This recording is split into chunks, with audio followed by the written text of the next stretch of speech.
Friends, कैसे हैं आप लोग।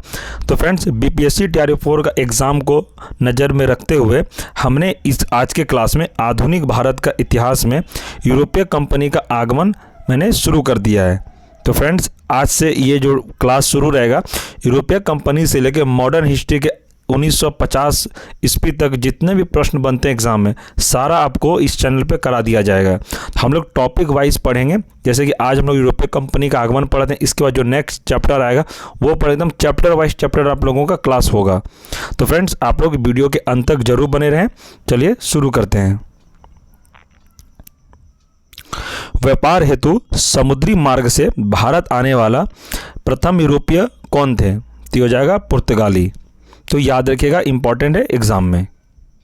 आगे, यूरोप से भारत आने के लिए समुद्री मार्ग की खोज किसके द्वारा की गई? तो आपको याद रखना है, तो इसका आंसर है वास्को डी गामा। यह भारत कब आया था? एग्जाम में अगर आपसे प्रश्न पूछ ले कि भारत में वास्को डी गामा कब आया था, उसका डेट पूछ ले, तो आपको बताना है 17 मई 1498 ईस्वी को। ये डेट याद रखिएगा। कालीकट बंदरगाह के तट पर किसने वास्को डी गामा का स्वागत किया था?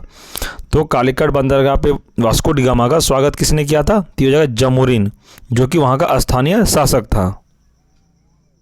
आगे, पुर्तगालियों ने भारत में सर्वप्रथम अपनी व्यापारिक कोठी कहाँ स्थापित की थी? तो पुर्तगाली ने अपना व्यापारिक कोठी कहाँ स्थापित की थी? तो ये जाएगा कोचीन में। तो याद रखिएगा इसको। आगे, पुर्तगाली उपनिवेश का प्रथम वायसराय भारत में कौन नियुक्त हुआ था? तो इसका आंसर हो जाएगा फ्रांसिस्को द अल्मीडा।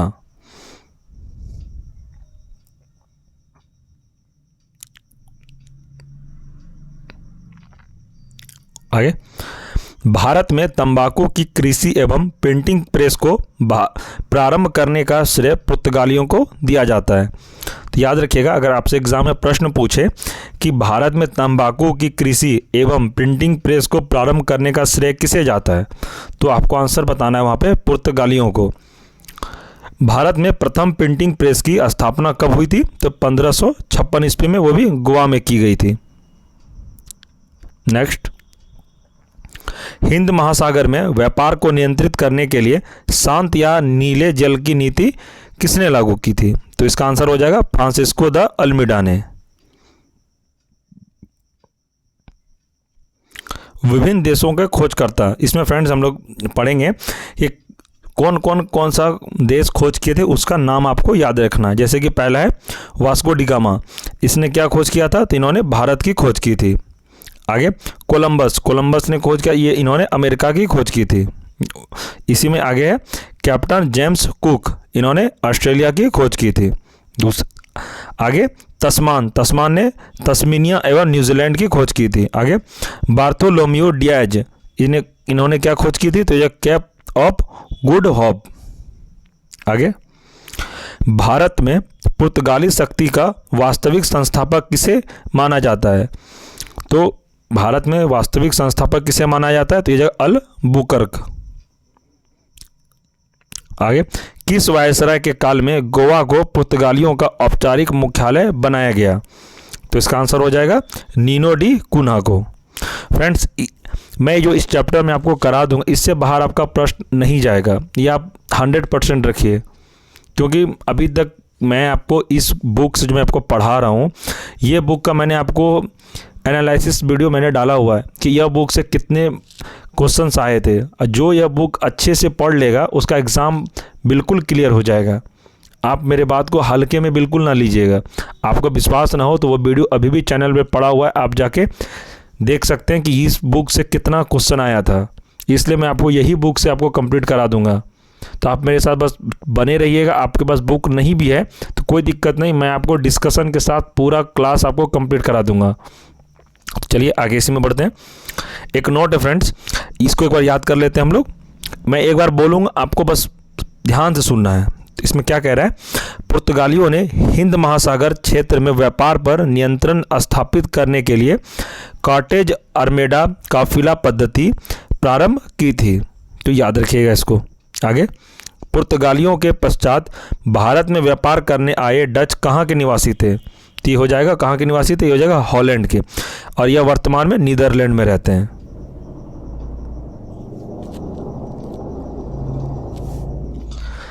इसमें देख लेते हैं फ्रेंड्स, भारत में विदेशी कंपनियों का आगमन। जो भारत में जो कौन कौन विदेशी कंपनी थे वो कहाँ से आए थे, तो उनका इसमें आगमन में हम लोग पढ़ लेते हैं एक बार। तो इसमें फ्रेंड्स, इसमें मैं अब आपको बता देता हूँ कौन कौन इसमें इंपॉर्टेंट रह सकता है, आपको कौन कौन याद रखना, सारा को पढ़ने का कोई ज़रूरत नहीं है। आपको पहला याद रखना है इसमें, अंग्रेजी East India Company, the governor and company of merchants of London trading into the East Indies. इसका याद है कौन से देश के थे, जो ब्रिटेन के थे, ये इनका स्थापना था 1600 ईस्वी को। अब भारत में प्रथम फैक्ट्री कहाँ पर था इनों का, तो सूरत में था। पहला ये हो गया। दूसरा आपको याद रखना है, फ्रांसीसी ईस्ट इंडिया कंपनी, द इंडेस ओरिएंटलेस, ये कहाँ का देश थे, तो ये जाएगा फ्रांस के थे। ये 1664 ईस्वी में इसका स्थापना हुआ था। इसके प्रथम फैक्ट्री थी सूरत में। बस इतना ही आपको याद रखना है, इससे ज़्यादा याद नहीं रखना है। प्रश्न आने का रहेगा तो यही दो में से आ जाएगा प्रश्न, और बाद बाकी नहीं आएगा। इसलिए हम लोग इसमें टाइम ज़्यादा लॉस नहीं करेंगे, आगे बढ़ते हैं इसमें।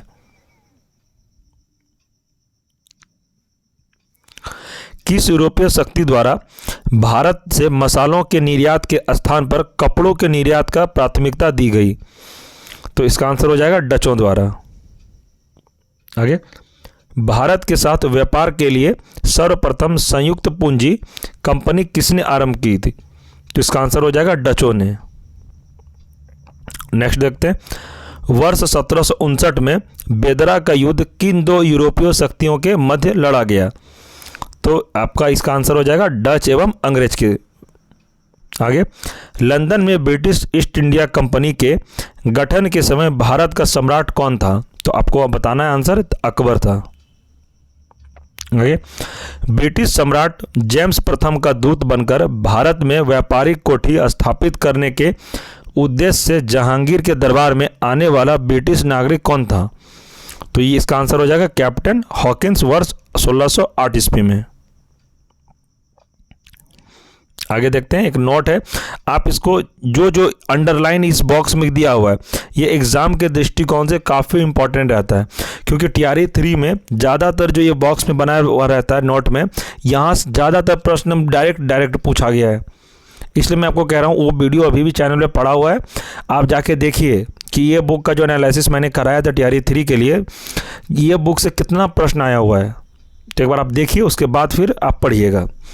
तो देखते हैं इसमें क्या कह रहा है, ब्रिटिश ईस्ट इंडिया कंपनी द्वारा भारत में प्रथम अस्थायी कारखाना मसूलीपट्टनम 1611 ईस्वी में तथा प्रथम अस्थायी कारखाना सूरत 1613 ईस्वी में स्थापित किया गया था। आगे, ईस्ट इंडिया कंपनी के किस अंग्रेज गवर्नर को औरंगजेब द्वारा भारत से निष्कासित किया गया, जिसका आंसर हो जाएगा सर जॉन चाइल्ड को। आगे, हैमिल्टन द्वारा सफल उपचार किए जाने के कारण किस मुगल बादशाह द्वारा ईस्ट इंडिया कंपनी के लिए वर्ष 1717 में महाधिकार पत्र जारी किया गया, जिसका आंसर हो जाएगा फारूक किस ईयर। तो फ्रेंड्स याद रखिएगा, इसका एग्जाम में प्रश्न यहाँ से 1 से 2 प्रश्न आपको जरूर मिलेगा एग्जाम में। आगे, 1661 ईस्वी में इंग्लैंड के राजा चार्ल्स द्वितीय का विवाह पुर्तगाली राजकुमारी कैथरीन के साथ हुआ। तो एग्जाम में आपको पूछेगा कि इंग्लैंड का जो राजा चार्ल्स द्वितीय का विवाह किससे हुआ था, तो पुर्तगाली के राजकुमारी कैथरीन के साथ। इस अवसर पर पुर्तगालियों ने चार्ल्स द्वितीय को दहेज के रूप में बम्बई द्वीप प्रदान किया।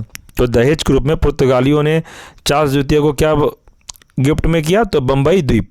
1668 ईस्वी में चार्ल्स द्वितीय ने 10 पाउंड वार्षिक किराया लेकर बम्बई ईस्ट इंडिया कंपनी को दे दिया। इसमें अब हम लोग नेक्स्ट पढ़ते हैं। इसमें दिया हुआ है प्रमुख शहरों के संस्थापक। कलकत्ता शहर के संस्थापक कौन थे, जॉब चार्नेक। मद्रास के फ्रांसिस डे। नई दिल्ली के संस्थापक कौन थे, तो एडविन लुटियंस व हार्बर बेकर।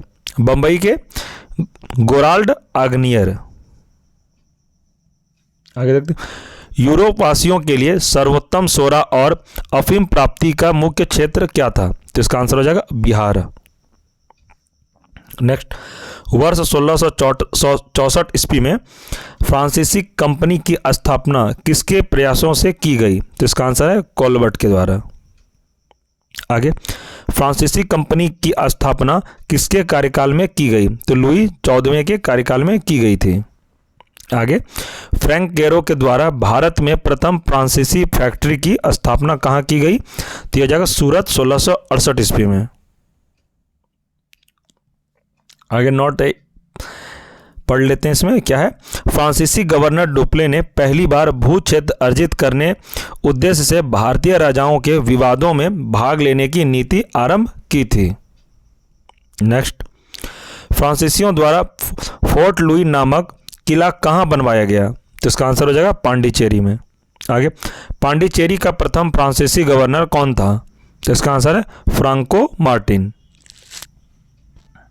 आगे, पुर्तगालियों को सौली के स्थान पर किस अंग्रेज अधिकारी ने पराजित किया था? तो इसका आंसर हो जाएगा थॉमस बेस्ट के द्वारा। वांडीवास के युद्ध में अंग्रेजों ने किसे पराजित किया गया था? तो वांडीवास के युद्ध में अंग्रेजों ने किसे पराजित किया था? तो इसका आंसर हो जाएगा फ्रांस को। यह टीआरई 3 का प्रश्न है, ये पूछा गया था टीआरई 3 में, इसलिए मैं कह रहा था फ्रेंड्स यहाँ से आपको 1 से 2 प्रश्न जरूर देखने को मिलेगा एग्जाम में। आगे, कर्नाटक का युद्ध किनके मध्य लड़ा गया था? तो अंग्रेज एवं फ्रांस के बीच कर्नाटक का युद्ध लड़ा गया था। प्रथम कर्नाटक युद्ध किस संधि के मध्य से समाप्त हुआ था? तो एक्सला सोपेल की संधि से ये युद्ध समाप्त हुआ था। इसमें फ्रेंड्स 3 पॉइंट है, जैसे कि देख लीजिए, अब कर्नाटक युद्ध के बारे में दिया है, जैसे कि प्रथम कर्नाटक युद्ध 1746 से 48 के बीच हुआ था। प्रमुख कारण था युद्ध होने का ऑस्ट्रेलिया के उत्तराधिकार का युद्ध था। तो संधि किस युद्ध, मतलब जब कोई भी युद्ध समाप्त होता है या तो कोई पराजित होता है या तो फिर संधि करके युद्ध समाप्त किया जा सकता है। तो इसमें कौन सा संधि हुआ? एक्सला सेपेल की संधि 1748 में हुआ, परिणाम अनिर्णित हुआ। द्वितीय कर्नाटक युद्ध हुआ 1751 से 1755 के बीच। इसमें प्रमुख कारण था कर्नाटक के उत्तराधिकार का युद्ध, इसमें भी सेम कारण था। इसमें कौन सा संधि हुआ? तो पांडिचेरी की संधि, इसमें 1755 में, उसके बाद युद्ध समाप्त हो गया। आगे, परिणाम इसका हुआ कि ब्रिटेन मजबूत स्थिति में आ गया। तीसरा देखते हैं, कर्नाटक का युद्ध, तीसरा युद्ध, जिसमें 1758 से 1763 ईस्वी। इसमें प्रमुख कारण था सप्तवर्षीय युद्ध एवं अनौपचारिक कारण। संधि क्या हुआ? इसमें पेरिस की संधि हुआ था इसमें, और इसमें परिणाम फ्रांस की पराजय। तो फ्रेंड्स, ये कुछ महत्वपूर्ण डेट है, ये आप थोड़ा इसको याद रखिए, क्योंकि एग्ज़ाम में डेट वाला क्वेश्चन थोड़ा ज़्यादा पूछता है, इसलिए मैं आपको सोचा ये भी करा दूं, क्योंकि एग्ज़ाम में मैं नहीं चाहता कि आपका कहीं से भी क्वेश्चन बने और आपका एग्ज़ाम में क्वेश्चन छूट जाए। इसलिए मैं एक भी प्रश्न ऐसा नहीं छोड़ूंगा जो आपको एग्ज़ाम में आने वाला ज़्यादा इंपॉर्टेंट मुझे ऐसा लगता है कि इंपॉर्टेंट है, तो मैं सारा क्वेश्चन को आपको करा दूंगा। तो फ्रेंड्स देखिए, हम लोगों का इसमें मैंने आपका यूरोपीय कंपनी का आगमन का पूरा जितना भी क्वेश्चन एग्ज़ाम में आने वाला है मैंने वो करा दिया। ज़्यादा नहीं पढ़ना है आपको, बस एग्ज़ाम में जो इम्पोर्टेंट वो पढ़िए।